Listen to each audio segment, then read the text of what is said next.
A portrait that I take always starts with getting on the road. I drive east because it reminds me of home. Dirt roads, one stoplight towns, grain bins reaching as if they can peek inside the clouds. These are the things that I see. On this particular day, I had followed the road out to Fayetteville, Illinois.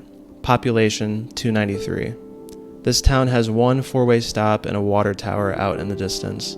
No stores, no gas stations, and just one restaurant, the Fay Inn Bar and Grill. The first time I laid my eyes on the green sign stating where I was at, I drove by without a thought. Small town, nothing to see here. I continued my way until I saw a shadow above me. What I thought was a passing cloud turned out to be a group of starlings. The pattern changed organically across the sky like a cloud blocking out the light. There was nowhere to turn off, so I had to drive until I saw a dirt road. I turned my car in, and by the time I was looking west, the birds had gone. I kept going to see if they would appear above the tree line, but they never did. I kept going and decided to turn down the small roads of Fayetteville, a right, then a left, straight one block and then one more.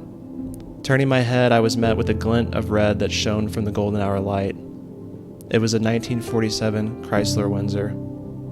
The house behind it was worn. There were two more cars that looked broken down. A cat was sitting on the hood. This is usually where fear and doubt starts to creep in. Who will answer the knock?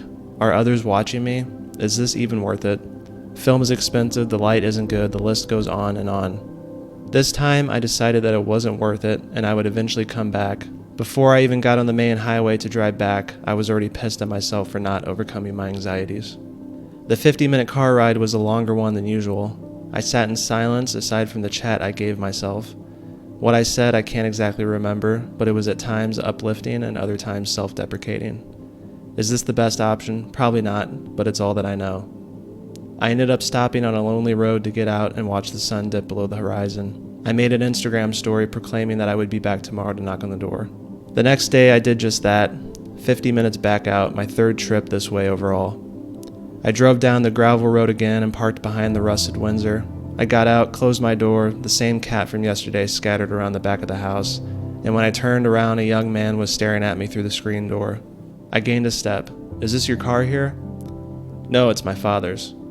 I told him about my project and if his father would be interested in a portrait.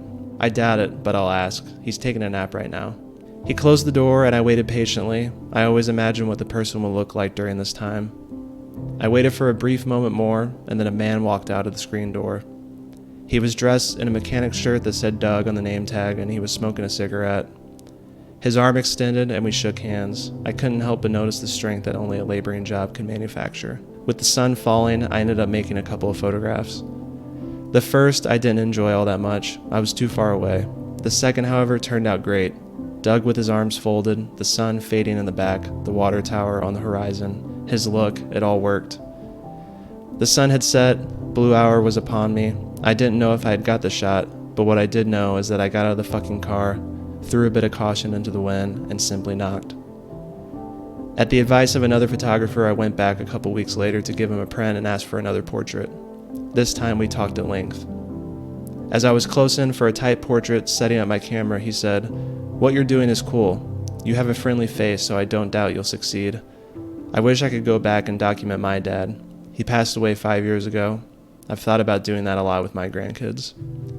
He paused for a second as he was packing the cigarette box in his hand and then followed up with, "I still think it's kind of weird though."